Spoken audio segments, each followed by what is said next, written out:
নারী পাচার করি, এগুলো করি, অনেক কিছু ভিন্ন কথা আমাদের উপরে তুলে দিছে। ক্লাব ঘরে নিয়ে মারপিট, গ্রুপে অনেক ধরনের মাইর দিতেছে। শুক্রবারে 5টার সময় আমার হৃদয়ে ফোন দিছিল, বলতেছে শাকিল আমরা কিশোরগঞ্জ যাইতে হইব কেসি শান্তিতে। তাই আমি বলতেছি যে আচ্ছা ঠিক আছে, আমি একটু কাজে বিজি আছি, তাই আমি আসছি। তো তারপর আমি সন্ধ্যা দিকে গোসল গোসল কইরা ফ্রেশ ট্রেশ হলাম। হৃদয়ে বলতেছে কি তোর ভাব হয়েছে না? আমি বলছি না। তাই বলতেছি আচ্ছা ঠিক আছে দুজন, আমি বলতেছি যে কিশোরগঞ্জের রাস্তা ভালো আছে, এই এদিক দিয়ে ভাঙ্গা থাকলে এদিক দিয়ে ভালো আছে। হ্যাঁ বলতেছে না যে আমৃতলা ভুইয়া বাজার ওই দিক দিয়ে রাস্তা ভালো আছে, তাই ওই দিক দিয়ে যাই। আমি বলছি, ঠিক আছে তোর দোকান থেকে গেলে কি ভালো হইব। আচ্ছা ঠিক আছে আইতেছি।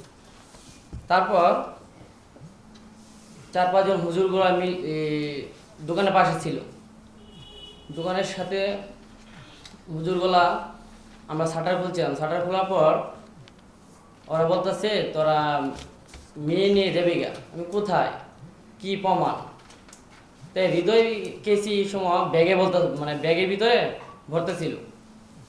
তারপর হৃদয় বলতেছে যে আমি আমি পরে জিজ্ঞাসা করলাম যে কি সমস্যা, কতটা নারী পাচার করস, এই মেয়ে নিয়ে যাবে গিয়ে, আমি কোথায় কি প্রমাণ?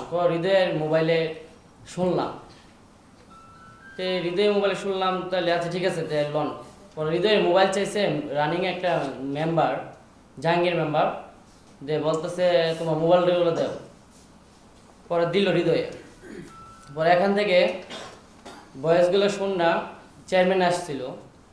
পরে তারপর আমি রিকোয়েস্ট করছি শুনেন, এই যে মোবাইলের কথা শুনে একটা ব্রাহ্মণের সাথে কথা ছিল, বাট ব্রাহ্মণের সাথে কথা কইতে পারে স্বাভাবিক, সেটার জন্য তো আপনাদের বলতেছেন যে নারী পাচার করি, এগুলো করি, অনেক কিছু ভিন্ন কথা আমাদের উপরে তুলে দিছে। পরে হৃদয়ের ওই ক্লাব ঘরে নিচ্ছে গা, ধরে নিয়ে ক্লাব ঘরে নিয়ে মারপিট, গ্রুপে অনেক ধরনের মাইর দিতেছে। সেটা তো আমি কইতে পারি না ক্লাব ঘরে কি করছে। আমার বাজারে আটকে রাখছে, আমার অনেক চর্তার পর অনেক মাইরগুলো দিছে, দিয়ে আমাদের 2 জনের মোবাইল নিচে গা।